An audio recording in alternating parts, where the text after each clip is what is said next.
আজকে মৌমিতা দেবনাথের যে ঘটনা ঘটেছে তার নিয়ে আজকে আমরা মিছিল বার করেছি।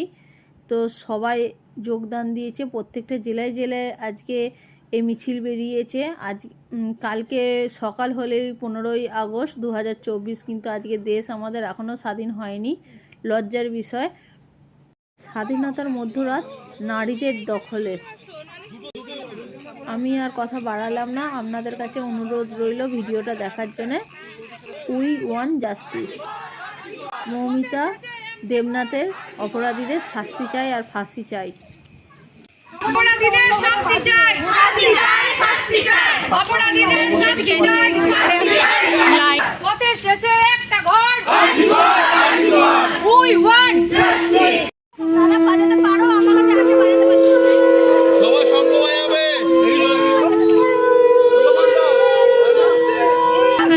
শাস্তি চাই, স্লো হাঁটবে।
মোমবাতি আছে,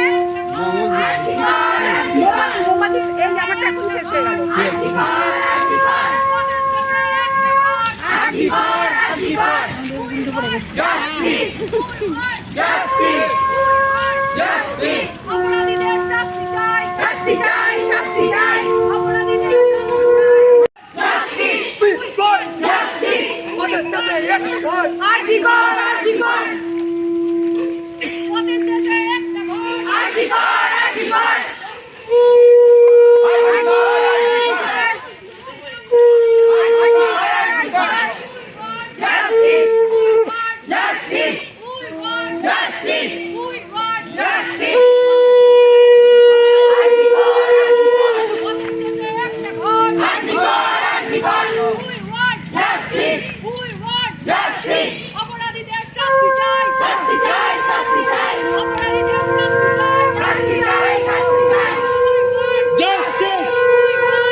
অপরাধীদের শাস্তি চাই।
শাস্তি চাই, অপরাধীদের শাস্তি চাই, অপরাধীদের শাস্তি চাই, মা বোনেদের অধিকার, মা বোনেদের অধিকার, বিস্ফোরণ, বিস্ফোরণ, প্ল্যাকেটগুলো তুলে এখানে দাঁড়িয়ে যাও কিছু কিছু প্ল্যাকেটগুলো তুলে দাঁড়িয়ে যাও।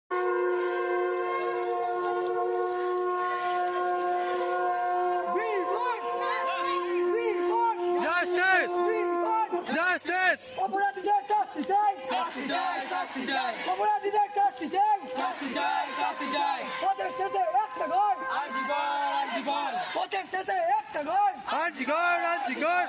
বিস্ফোরণ, Justice! বিস্ফোরণ, Justice! বিস্ফোরণ, Justice! পথের শেষে একটা ঘর, Antigone! পথের শেষে একটা ঘর, Antigone! অপরাধীদের শাস্তি চাই, অপরাধীদের শাস্তি চাই,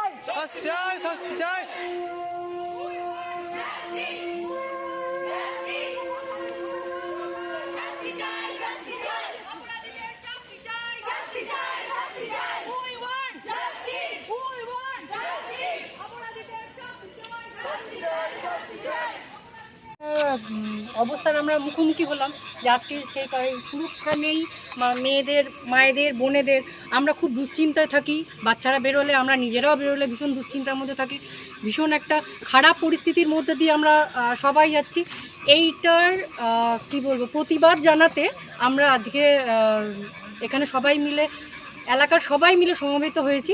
এটাই আমাদের উদ্দেশ্য, যাতে আমরা একটা সুস্থ, সুন্দর, নিরাপদ জীবন পাই আর কি, যাতে আমরা স্বাধীনভাবে চলাফেরা করতে পারি, আমাদের সমস্যা যাতে না হয়, আমাদের কোনো যেন প্রতিবন্ধকতা না আসে, আমাদের বাচ্চারা বা আমরা বেরোলে যেন আমাদের বাড়ির লোকরা দুশ্চিন্তায় না থাকে, যাতে হয়তো ফিরবে না, কি কোনো অসুবিধা হবে, সেই থেকে মুক্তি পাওয়ার জন্য আমাদের এই আজকের মানে এই র্যালিটা, এই সমবেত হওয়াটা। আপনার মানে আপনাদের পাড়া থেকে আপনার র্যালিতে কতদিন বেরিয়েছিলেন? আমরা মোটামুটি 200-250-300 মতো আর কি। আপনার রাত 10:30 কি ভয় লাগেনি মিছিলদের বেরোতে? দেখুন, এখন আর ভয় লাগার মতো পরিস্থিতিতে আমরা নেই। ভয়টাকে এখন আমাদেরকে পিছনে ফেলে আসতে হবে, তার কারণ যে পরিস্থিতিতে মানে আমরা দাঁড়িয়ে রয়েছি, সেই পরিস্থিতিতে এখন আর আমাদের ভয় পেলে চলবে না। এখন আমাদের বেরোতেই হবে, না হলে আমরা পরের মানে আগামী প্রজন্ম বা আমরা কিভাবে নিরাপদভাবে থাকব। আজকে যদি আমরা সবাই এতজন আমরা বেরিয়েছি শুধুমাত্র নিরাপদভাবে, আমরা সুস্থভাবে থাকব, এই আশা নিয়ে। আপনার নামটা? আমার নাম সুলোচনা চ্যাটার্জি, বাড়ি বাড়ি সুকান্তনগর। ধন্যবাদ।